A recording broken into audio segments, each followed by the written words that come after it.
Bank വിളിക്കുന്നത് കേട്ടാൽ ബാങ്കി പറയുന്നത് പോലെ നമ്മൾ പറയലും പിന്നെ അതിനുശേഷം സ്വലാത്തും ദുആയും നിർവഹിക്കുകയും ചെയ്യണം. ഇതേപോലെ ഇഖാമത്തിൻ്റെ വിഷയത്തിലും വേണോ എന്നുള്ളതാണ് ചോദ്യകർത്താവ് പറഞ്ഞിട്ടുള്ളത്. ഞാൻ മനസ്സിലാക്കിയത് അങ്ങനെയാണ്. ഏതായാലും നബി സല്ലല്ലാഹു അലൈഹി വസല്ലമ തങ്ങൾ ബാങ്കിന് ബാങ്ക് വിളിയെക്കുറിച്ച് പറഞ്ഞത് അദാൻ എന്നാണ്. അതേ വിശേഷണം ഇഖാമത്തിൻ്റെ വിഷയത്തിലും പറഞ്ഞിട്ടുണ്ട്.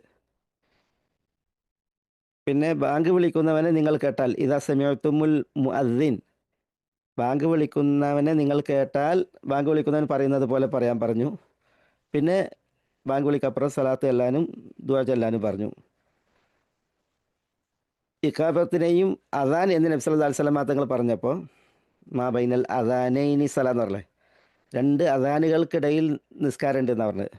അവിടെ ബാങ്ക് വിളിയും ഇഖാമത്താണ് ഉദ്ദേശം.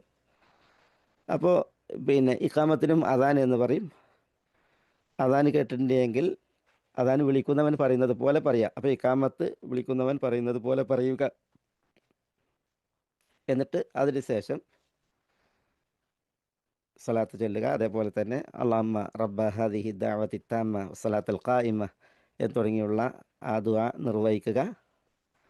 ബാങ്ക് വിളിക്ക് ശേഷം എന്ന പോലെ ഇഖാമത്തിന് ശേഷവും.